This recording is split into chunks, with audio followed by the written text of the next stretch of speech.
मैले दिनभरि के गरेँ त मेरो फुल भिडियो थाहा पाउनुहुनेछ साथीहरू। आज चाहिँ मैले बिहानीको सुरुवात आगो फुक्नेबाट गरेँ, त्यसपछि खाना बसाएँ, त्यसपछि बुनु आउनु भयो चरपटे लिनु यति बिहान बिहानै, अनि मैले पनि उसलाई चरपटे बनाइदिएँ साथीहरू।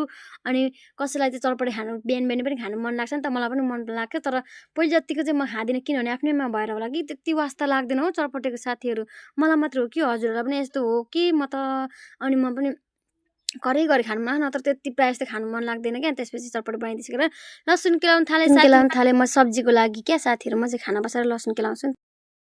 तपाईँहरू चाहिँ के गर्नुहुन्छ कि म चाहिँ खाना बसाएर सब्जीको लागि तयारी गर्छु क्या। लसुन प्याज धनियाँ सबै ठिक पारेर सबै रेडी गरिसक्छु, मसला पनि, अनि टमाटर प्याजहरू पनि सबै अगाडि नै काट्छु क्या। अब सब्जीको लागि छिटो हुन्छ नि त। काट्दैछु साथीहरू, यो चाहिँ सब्जीको लागि हो नि त, छिटो हुन्छ नि त, उता खाना पनि पाक्छ। म चाहिँ यसै गर्छु क्या, उता खाना पाक्दै गर्छ नि त सब्जीको लागि तयारी गर्दै गर्छु। अनि आई होप तपाईँहरू पनि कसो गर्नुहुन्छ होला, अनि मलाई कहाँबाट हेर्नु हुँदैछ त मलाई फलो गर्नु चाहिँ नबिर्सिनु होला साथीहरू भन्दै मैले टमाटर काट्दैछु, हेर्नु सक्नुहुनेछ।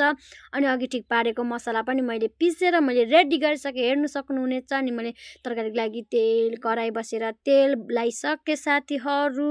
अनि त्यसपछि मेथी लाएँ, मेथी लगाइसकेपछि मैले मेथी कालो हुने गरी खर्याएँ। अनि त्यसपछि मैले मासु लाएँ, यो मासु चाहिँ राँगाको मासु हो। आज हाम्रोतिर चाहिँ राँगा काटिरहेको थियो नि त, त्यही भएर मैले मासु चाहिँ यसरी पकाउँछु। प्याज चाहिँ लाउँदिनँ है म साथीहरू, किनभने डर्छ नि त, तपाईँहरूले कसरी कसरी आफ्नो पकाउने स्टाइल हुन्छ नि त, तर म चाहिँ यसरी नै पकाउँछु।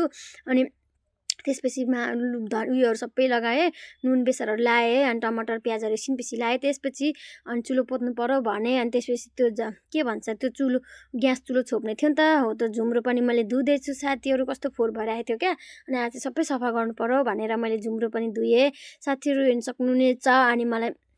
अनि मैले चाहिँ झुम्रो धुइसकेर सुकाउँदैछु साथीहरू। सुकाएपछि मैले ग्यास पनि सफा गर्नु पर्यो भनेर ग्यास पनि म पुस्दैछु। अनि म चाहिँ पहिला साबुन लगाउँछु क्या, अनि मात्रै माथि अर्को कपडाले भिजेको कपडाले फेरि पुस्छु। अनि त्यसपछि मैले ग्यास पनि पुसिसकेँ, हेर्नु सक्नुहुनेछ कति सफा र कति राम्रो देखियो। ग्यासलाई पनि नयाँ पारा टिलिक्क पार्दै त्यसपछि अब चुलोको पनि पालो, मैले त्यसलाई पनि नुहाइदिएँ होइन, त्यो नुहाइदिए जस्तै त नि होइन। अनि पनि नुहाएर कपडा फेरि यस्तै त, अनि यिनीहरू पनि त्यसपछि यसलाई पनि मैले कपडा फेरि यस्तै सरक्क अर्कै रूप फेरिदिएँ साथीहरू। अनि त्यसपछि म खाना खानु लागेँ त, अनि के राँगाको मासुसँग राइनीको छोरी हो, मगरको बुहारी हो नि त, त्यही भएर भट्टाभट खाएँ। एक्लै छु नि त, अनि त्यो छिटो खाना खाएँ। अनि खाना खाएपछि एक्लै भएपछि त भाँडा कुँडा नि त धेरै हुँदैन नि त साथीहरू, थोरै हुन्छ। अनि मैले खाना पनि खनाएर मैले धुइसकेँ, अनि खाना धुइसकेँ। अनि आजलाई चाहिँ यति नै भन्दै अर्को नेक्स्ट ब्लगमा भेटौँला भन्दै बाई बाई साथीहरू।